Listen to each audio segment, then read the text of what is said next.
Hello guys, and welcome back to another video.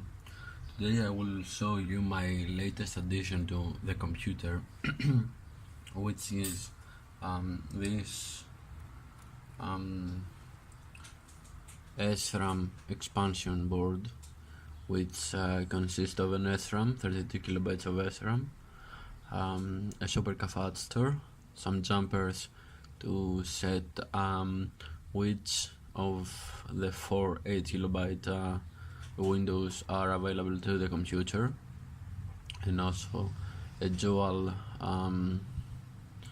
pin header for easy connection to the computer. If it will focus, you want to focus? Yeah, thank you. So the previous way to store data on an external device, it was by using an EEPROM, but as I found out later, you can't treat an EEPROM like a RAM, because the EEPROM has to wait between some writes, so you can't use fast write commands to write data to it. For example, LDIR wouldn't work because is primarily designed to use with RAM. So I will go and ahead and plug in the card over here, and I will go and turn on the computer. Before I turn on the computer, let me remind you that this display now works, and it has I have a driver written for it finally, and it should work now correctly, and the rest of the hardware is the same. So let me turn on the computer. Yeah, you saw the nice graphic over there. So let's test this thing. I will first go and dump the address location 2000, and we can see over here it has some garbage on it. Yeah, some garbage, but we can Control X and get out of there. Poke plus to poke the SRAM module to put some new data on it. Start address 2000 hex, and put the data of 3EAA D300 C30020. This is a simple program that it will display over there the hexadecimal, the binary value of AA. Control X to abort. We need to do something more. Poke 8100. This is the start of the onboard RAM, which we will put a program to call the module to load from to execute the program for the module, which is located to 2000 hex. So if we now press jump, it should work. Yeah, and as you can see, AA is displayed. So as you remember, I programmed there C30020, which is jump again back to the start of the EEPROM, this module whatever you want to call it, this external module. So it repeats forever the same thing. But if I press reset to the computer and press dump, we're gonna see the contents of the program: 3E, AA, D3, 00, C3, 00, 20. This is the program that we stored into the module over here, and I can show you that it really works by firstly shutting off the computer, secondly removing a module. Remember, it has a capacitor, so it holds its data. Turn on the computer, pressing jump at hex address 2000, it will display all zeros because the module isn't there. And if I again close the computer, plug the module back in, yeah, we're there, turn on back the computer, press dump, the same address as before, 3 AA D3 00 C3 00 20. So you can see that the EEPROM, the external cartridge, the external memory media, retains the data for whatever, however long we want. Another thing that I want to show you is the window changing thing.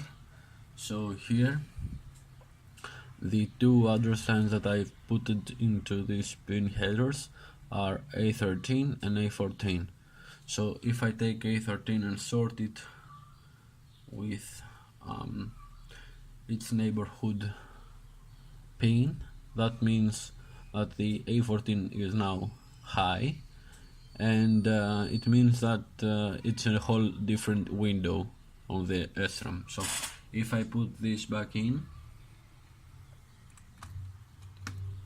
and turn on the computer and dump 2000, you can see we have totally different data. But if I again turn it to the original window, the first window of the storage media, and press dump 2000 hex, we can see the program is still stored. Control X, we can change it on the fly if we want. So now it's switched to the other window. So if I do poke plus start address 2000 hex again, because remember it's the same address but a different window of the SRAM, and put 3E, this time I will put 55 D3 00 C3 00 20. Control X. We have the program stored at the onboard RAM, which jumps to the location of this memory module, memory media, and it will execute from here. So if we press jump, we can see some gibberish. Sorry. Jump. Oh shit, something is going wrong. Let's see what happened. Dump address 2000. Yeah, got the program. Oh, we turned off the computer, so the memory location 8100 doesn't have the program anymore. So let me put that in. Poke. Yeah, third address 8100 C3 Z8020, Control X, and now if I press jump, yeah, you can see the 5.5 goes there, and you can faintly see that the axis LED LED lights up. So if I reset now the computer, you can see it's 5.5 over there, 01, 01, 01, 01. If I change this to the first window, which has the other program stored with the AA instead of the 5.5, we can press again jump, and we can see that the data changes. So it retains data. It can change between 4 8 kilobyte images, and it's fast access to the mainboard. So we can do the command ldir to copy a whole block of data from ROM to RAM, or RAM to ROM, or RAM to RAM, or RAM to RAM. So that was all. Now that I got the display running, I'm planning a game for my computer, like Snake or a simple maze game, and it will be controlled by the classic controller that I made. And also, yeah, I was thinking the whole idea behind the expansion module, either the EEPROM that I had or this SRAM module that I made now, was to store games and programs. That's why I made all of this thing for programs and games to be displayed on the big display over here. So that was all. If you like this video, please give it a like. If you found that interesting, please share it with other people that you know that might be benefited from this video. Also consider subscribing, because I have more coming about this computer. And also don't forget to visit my website. I will link it down below in the description. It has useful data for this computer, like schematics, download files, etc. Yeah, that's all. Thank you for watching, and until the next video, keep messing with computers. Bye.